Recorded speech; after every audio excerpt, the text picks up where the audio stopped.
تازہ ترین جو اسٹیٹمنٹ آئی ہے، ٹرمپ نے 72 آورس کا ٹائم فلسطینیوں کو دے دیا ہے اس ایگریمنٹ کو، جو سو کالڈ پیس ایگریمنٹ ہے، اس کو ایکسپٹ کرنے کے لیے 72 آورس کا الٹیمیٹم دے دیا گیا ہے، اور کہا گیا کہ اگر فلسطین اس کو ریجیکٹ کرے گا تو پھر نتنیاہو کو الاؤ کر دیا جائے گا، اس نے جو مرضی کرنا ہے وہ کرے۔ یعنی آلریڈی اس وقت بھی بومبنگ ہو رہی ہے، اس وقت بھی نتنیاہو جو چاہ رہا ہے وہ کر رہا ہے، لیکن ایک نئے جواز کے ساتھ۔ اچھا، اب آپ ذرا اندازہ کریں کہ یہ کتنا ڈینجرس یہ معاملہ ہے کہ وہ لوگ، وہ دنیا کے سب سے مظلوم ترین لوگ جنہوں نے اپنے لاکھوں پیارے جو ہے وہ کھو دیے ہیں، اور 2 سال سے جن ہاررز کو وہ دیکھ رہے ہیں اپنی آنکھوں کے سامنے کہ انسانیت کی برداشت سے باہر ہے وہ چیزیں جو فلسطینی دیکھ رہے ہیں اور برداشت کر رہے ہیں، تو ان کو اس طرح سے ٹریٹ کرنا کہ جیسے وہی پیس کے ڈینائل ہیں، یعنی ان کو ایک الٹیمیٹم دینا اس انداز میں کہ جیسے پیس کو ڈینائی کرنے والے ہی وہ ہے، ان کو ایک ویلن کی طرح ٹریٹ کرنا، ان کو کوئی کچھ آفر نہیں کرنا بلکہ ان کو الٹیمیٹم دینا کہ ابھی یہ کرو نہیں تو تمہارے ساتھ یہ ہو جائے گا۔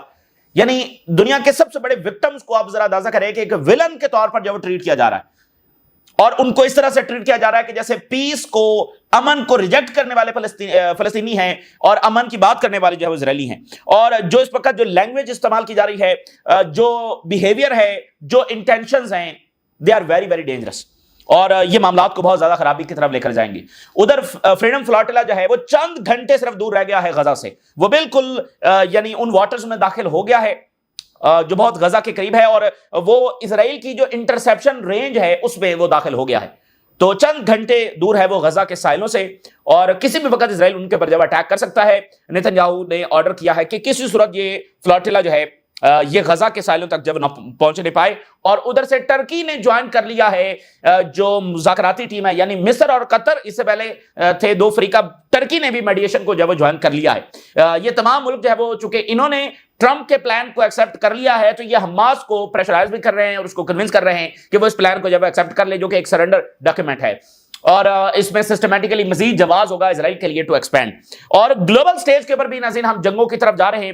جو اہم ترین میٹنگ ہونا تھی امریکن جنرلز کی وار سیکرٹری کے ساتھ اور ٹرمپ کے ساتھ وہ ملاقات ہوئی ہے، اور اس میں وار سیکرٹری نے آرڈر کیا ہے کہ اب کے بعد دا سول پرپز، ایک ہی ہمارا مقصد ہے، دیٹس آور وار۔ اس نے آرڈر کر دیا ہے کہ اب ہمارا ایک ہی پرپز ہے اور وہ جنگیں ہیں، اور اس نے کہا کہ ہم جنگیں اس لیے نہیں لڑ رہے ہیں کہ ہمیں جنگیں پسند ہیں، بلکہ ہم امن کے لیے لڑ رہے ہیں۔ اب آپ ذرا اندازہ کریں کہ امریکہ کو بہت فکر ہے امن کی، تو وار آن ٹیرر جس کے اندر کئی ایک مسلم ملک جب ڈسٹرائے کر دیے گئے اور ملینز آف پیپل جب جانوں سے گئے، تو وار آن ٹیرر کے بعد پیش خدمت ہے war for piece. War secretary نے باقاعدہ یہ آرڈر کیا، اور آن ریکارڈ ان کی سپیچ یہ نشر ہوئی ہے، جس میں انہوں نے کہا کہ ہم جنگوں کی طرف جب جا رہے ہیں، اور مین اس وقت ہمارا مقصد جو ہے وہ جنگیں ہیں، جنگیں ہم لڑنے جا رہے ہیں یہ جناب۔ اور ادھر وینزویلا نے ایمرجنسی جب ڈکلیئر کر دی ہے، اور انہوں نے کہا کہ امریکہ کسی بھی وقت ہمارے اوپر اٹیک کر سکتا ہے۔ پریزیڈنٹ مڈورو نے جب وہ ایمرجنسی ملک کے اندر لاگو کر دی ہے۔ تو یہ تمام صورتحال آپ کے سامنے رکھتے ہیں۔ دیکھیے اس وقت ٹرمپ صاحب جو ہیں، جو نوبل پیس پرائز کے بھی امیدوار ہیں، وہ اس پلان کو پریزنٹ کر رہے ہیں، اس کو پروجیکٹ کر رہے ہیں کہ انہوں نے پتہ نہیں کیا کوئی ہسٹورک چیز جو ہے وہ انہوں نے پریزنٹ کر دی ہے۔ مڈل ایسٹ کی تاریخ میں انہوں نے کوئی بڑی ہی ہسٹورک، بڑی فرسٹ ٹائم اور بڑی کوئی اسپیشل چیز جو ہے، اور بڑی امن کے لیے وہ چیز جو آج سے پہلے نہیں ہوئی انہوں نے کر دی ہے۔ ویسے ٹرمپ صاحب جو بھی کرتے ہیں وہ ہسٹورک ہوتا ہے، وہ for the very first time in history ہوتا ہے، اور وہ بڑا فینٹاسٹک ہوتا ہے۔ اور ویسے یہ شخص دیکھیے جو کہ ایک بزنس مین ہے اور اس وقت امریکہ کا صدر بن چکا ہے، دنیا کے، چونکہ اس کے پاس محدود ڈکشنری ہے، تو دنیا کا جتنا بھی گھمبیر مسئلہ ہو، یعنی غزہ کے گھمبیر ترین مسئلے کے لیے بھی اس کے پاس 8-10 الفاظ ہیں، فینٹاسٹک، گریٹ، ہسٹورک، وہ استعمال یہاں پر ہوتا رہتا ہے۔ چاہے انسانیت کا اتنا گھمبیر مسئلہ جس میں درد، تکلیف، مظالم، بربریت، برہمی، اس کے لیئر در لیئرز ہمیں نظر آتی ہیں، اس کو بھی ایڈریس کرنے کے لیے اس کے پاس یہی 8-10 الفاظ ہیں۔ تو اس کے نزدیک کچھ بہت ہی ہسٹورک ہو گیا ہے۔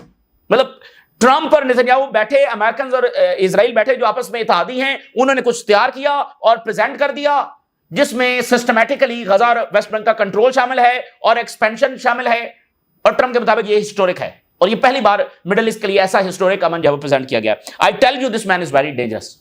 اور آپ دیکھیں کہ جب سے وہ یہ صاحب آئے ہیں، دنیا جنگوں کے مزید قریب ہوئی ہے، امن کے قریب نہیں ہوئی ہے۔ اور ٹرمپ کا یہ ناظرین جو پلان ہے، یہ دراصل ایک شیلڈ پرووائڈ کر رہا ہے اسرائیل کو یہ سارے مظالم جب جاری رکھنے کے لیے، غزہ پر بامبنگ جاری رکھنے کے لیے۔ آپ مجھے بتائیے کہ ہمیشہ ایسا کیوں ہوتا ہے کہ Americans all the time offer only 2 choices، surrender اور وار۔ اس وقت فلسطینیوں کے سامنے بھی 2 ہی چوائسز رکھی گئی ہیں، یا انہوں نے سرنڈر ڈاکیومنٹ کو ماننا ہے یا پھر جنگ کے لیے تیار ہو جائے, جو جنگ بھی نہیں ہے, اگریشن ہے ایوری ٹائم. مطلب یہی کیوں؟ اس کے علاوہ کیا ان کے پاس کوئی چوائس نہیں ہے؟ اور جو وکٹمز ہیں ان کو بس یہی ان کے سامنے رکھا گیا ہے, یہ کرو, یہ کرو, اور کرنا بھی 48-72 گھنٹوں کے اندر اندر ہے, وگرنہ تمہارے ساتھ بہت برا کر دیا جائے گا. دیکھیے اسرائیل اور امریکہ جو ہے وہ اتحادی ہیں پچھلے 50 سال سے, اور یہ پارٹنر ہیں ہر ایک چیز میں جو مڈل ایسٹ میں ہوتی ہے, اور ان کے انڈرسٹینڈنگز ہیں وہ بہت کلیئر ہیں. اور ابھی بھی جو وائٹ ہاؤس سے, اوول آفس سے جو تصویر جاری ہوئی اس میں Marco Rubio, J D Vance, Trump اور باقی جو سی آئی اے کے اور باقی آفیشلز بیٹھے ہوئے تھے, وہ اسمائل کر رہے ہیں نتن یاہو کے ساتھ بیٹھ کر. تو جیسے امریکنز نتن یاہو کو دیکھتے ہیں, اسرائیل کو دیکھتے ہیں, دنیا ذرا ڈفرنٹ انداز میں دیکھتی ہے, لیکن امریکنز اس کو ڈفرنٹ انداز میں. ٹرمپ نے کہا نا کہ نتن یاہو تو بہت بڑا وارئر ہے, نتن یاہو تو بہت بڑا جنگجو ہے. کتنی تعریفیں جو اس نے نتن یاہو کی ہیں, کیونکہ خود امریکہ جیسے بنا ہے تو آپ کو پتہ ہی ہے وہ کیسے بنا ہے, تو اس لیے وہ بہت زیادہ اس کی آئیڈیالوجی جو وہ میل کھاتی ہے اسرائیل کے ساتھ. تو ماضی میں بھی ناظرین ایسا بہت بار ٹائم آیا کہ امریکن صدر اور اسرائیلی پرائم منسٹرز انہوں نے اکٹھے کھڑے ہو کر سو کالڈ پیس پرپوزل جب وہ فلسطینیوں کو پیش کیے. آپ کو یاد ہے بل کلنٹن اور یاسر عرفات صاحب کھڑے ہوئے ہیں اور ساتھ اسرائیلی پرائم منسٹر کھڑا ہوا ہے اور ایک پیس پرپوزل دیا گیا. اس کے علاوہ بھی بہت بار ایسے موقع آئے ہیں, یہ جو بش تھا اس کے ٹائم میں بھی ایک کسی طرح کا پیس پرپوزل فلسطینیوں کو دیا گیا. تو اس کا نتیجہ صرف اسرائیل کی مزید ایکسپینشن میں نکلا. Systematic and continuous war against Palestinians in the West Bank and in the Gaza. صرف سسٹمیٹک کالونائزیشن, اس کا نتیجہ صرف یہ نکلا. لیکن وہ پیس پلانز پریزنٹ کرنا اس لیے ضروری تھے تاکہ الزام بھی فلسطینیوں کے اوپر ڈالا جائے. مجھے بتائیے اس سے بڑا ظلم کیا ہوگا کہ فلسطینی جن کے لاکھوں لوگ جانوں سے جا چکے ہیں, ان پر یہ الزام ہے کہ وہ امن نہیں چاہتے ہیں. یہاں بھی ان کے ساتھ وہی سلوک ہو رہا ہے, old play book with new style. یہ وہی پلے بک ہے جو پہلے کئی بار یہ دونوں جو اتحادی ہیں آپس میں, امریکہ کو یہاں پر تھرڈ پارٹی نہیں ہے, امریکہ یہاں پر کوئی آنےسٹ بروکر نہیں ہے. وہ فلسطینیوں کو ایک ایسے پلان کے ساتھ پریزنٹ کر رہا ہے, وہ ایکسپٹ کریں تو بھی ان کی موت ہے, وہ ریجیکٹ کریں تو بھی ان پر جنگ مسلط ہے. اور آپ مجھے بتائیے یہ کتنی ڈینجرس بات ہے کہ جینوسائیڈ ہو رہی ہے, انٹرنیشنل پریشر ہے کہ اس کو رکوایا جائے, اور امریکہ اچانک سے ایک پلان کے ساتھ آتا ہے اور کہتا ہے کہ اگر اس پلان کو نہ مانا تو ہم یہ جاری رکھیں گے. یعنی دو اتحادی آپس میں بیٹھے جو اس میں ذمہ دار ہیں, انہوں نے ایک ڈاکیومنٹ تیار کیا اور اس کے بعد فلسطینیوں کے سامنے رکھ دیا اور کہا کہ اگر اس کو نہیں مانو گے تو ہم جنگ جاری رکھیں گے. یعنی جب پریشر تھا جنگ کو روکنے کا, اس پریشر کو ڈیفیوز کرنے کے لیے یہ پلان جب لایا گیا ہے, اس کو ایکسپٹ کر لیا جائے تو اسرائیل کے وار گولز اچیو ہو جائیں گے, اس کو ریجیکٹ کر دیا جائے تو ایک نیا جواز ہے کہ دیکھیں ہم نے تو پیس پرپوزل جب وہ پریزنٹ کیا تھا اور اب عرب کنٹریز نے بھی اس کو ایکسپٹ کر لیا ہے, اور پوری دنیا کے میڈیا نے چلایا کہ جناب ٹرمپ صاحب امن معاہدہ پریزنٹ کر رہے ہیں, اور نتن یاہو پہلی بار ساتھ کھڑے ہو کر کہہ رہا ہے کہ ہم ایکسپٹ کرتے ہیں, ہم امن کے لیے تیار ہیں فلاں فلاں. تو اس لیے یہ ایک بہت ہی سسٹمیٹک اور ڈیپ اور ڈینجرس کانسپیریسی ہے جو یہاں پر کی گئی ہے. اور پھر دیکھیے یہاں پر جو وار کرائمز ہوئے ہیں, یہاں پر جو جینوسائیڈ ہوا ہے, جو ساری دنیا کہہ چکی ہے کہ یہاں پر یہ ہوا ہے, اس کا کوئی ذکر ہی نہیں ہے اس میں. اس کا کیا کرنا ہے؟ یعنی یہ تو ان کے سارے کرائمز کو وائٹ واش کرنے والی بات ہے, اس کا کوئی ذکر ہی نہیں ہے, ٹھیک ہے نا. تو الٹا الزام بھی فلسطینیوں کے اوپر. تو یہ چلنے والا نہیں ہے. اس طرح پہلے بھی انہوں نے کیا ہے, وہ نہیں چلا بلکہ جنگیں مزید اس کا نتیجہ نکلی. تو اس کا نتیجہ بھی امن تو نہیں نکلنے والا, کیونکہ اس میں جو وہ کور ایشو ہے جو فلسطین کا, وہ اس میں ایڈریس نہیں کیا گیا ہے. تو اس کا نتیجہ بھی وہی نکلے گا جو ماضی کے پیس پرپوزلز کا نکلا ہے. Donald Trump says he will give Hamas 3 or 4 days to respond to Gaza ceasefire proposal.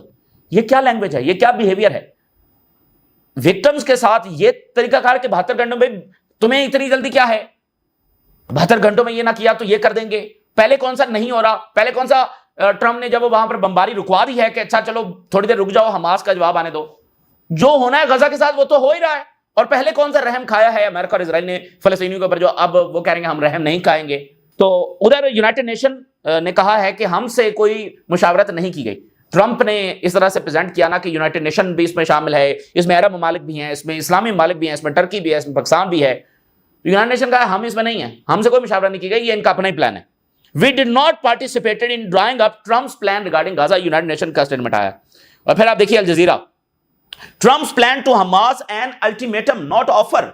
ایک الٹیمیٹم دیا گیا ہے. This plan is not an offer, and Trump made quite clear it's an ultimatum.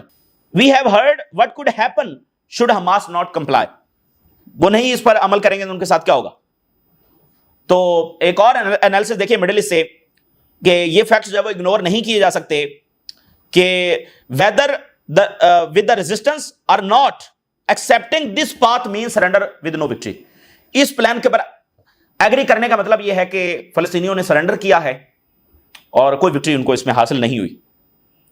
اور پہلی بار چونکہ فلسطین کو بڑی کامیابی یہ ملی ہے کہ گلوبل سٹیج کے اوپر ان کا یہ مقدمہ جو ہے وہ دنیا کے سامنے آیا ہے, اور دنیا میں جو پبلک اپینین شفٹ ہوا ہے اور جو دنیا ان کے ساتھ سولیڈیرٹی کر رہی ہے, تو اس کو ریورس کرنے کی یہ کوشش ہے. تو اگر فلسطینی اس کو مان لیتے ہیں تو مطلب سرنڈر بھی ہو گیا اور اسرائیل نے کنٹرول بھی کر لیا. اور پھر ایک اور انالیسس دیکھیے کہ اگر آپ اسرائیل کے سامنے عرب ممالک اس طرح سے مان جاتے ہیں اور حماس کو الٹا پریشرائز کرتے ہیں اس ڈاکومنٹ کو ماننے کے لیے, اسرائیل کی وائلیشنز نہیں رکے گی بلکہ وہ مزید ایکسٹریم ایکشن لے گا, مزید بروٹل ہوگا, اور نارملائزیشن جو ہے وہ اس کے مزید راستے کھلیں گے, اور براڈر لیجیٹیمیسی اسرائیل کو جو ہے وہ حاصل ہو جائے گی to do whatever he wants to do. اور لاکھوں فلسطینی جو ہے وہ مارے گئے اور اس میں زخمی ہوئے, اور نتیجہ کیا نکلے گا کہ مزید نارملائزیشن, مزید اسرائیل کا کنٹرول اور ریٹرن آف اسرائیلی ڈیٹرنس. بھئی اسرائیل کی ہیجمنی قائم ہوگی نا کہ اپنی ٹرمز پر اس نے چیزیں منوائیں, اور اس کا نقصان پورے ریجن کو ہوگا. پورے ریجن کو اسرائیل جو وہ تھریٹ کرے گا اگین اور دوبارہ اٹیک کرے گا. لیبنن اور سیریا کا مسئلہ وہیں پر ہے. تو ایک اور انالیسس دیکھیے, انہوں نے کہا کہ دو اپروچز ہیں ٹرمپ کے پلان کو جس انداز میں دیکھا جا رہا ہے. ایک اس کو اس انداز میں دیکھ رہے ہیں کہ یہ ایک ویگ پلان ہے, یہ فیزیبل نہیں ہے فار امپلیمنٹیشن, اور اگر یہ امپلیمنٹ کیا جاتا ہے تو یہ اسرائیل کے انٹرسٹ کو اچیو کرے گا throughout 2 years of war, جو وہ اچیو نہیں کر سکے اس پلان کے ذریعے وہ اچیو ہوں گے. دوسری طرف کچھ جو ہیں وہ اس پلان کو اس انداز میں دیکھ رہے ہیں, یہ ایک اپرچونٹی ہے اچیونگ پیس, غزہ کو ریبلڈ کرنے کی, ریجن کو سٹیبلائز کرنے کی.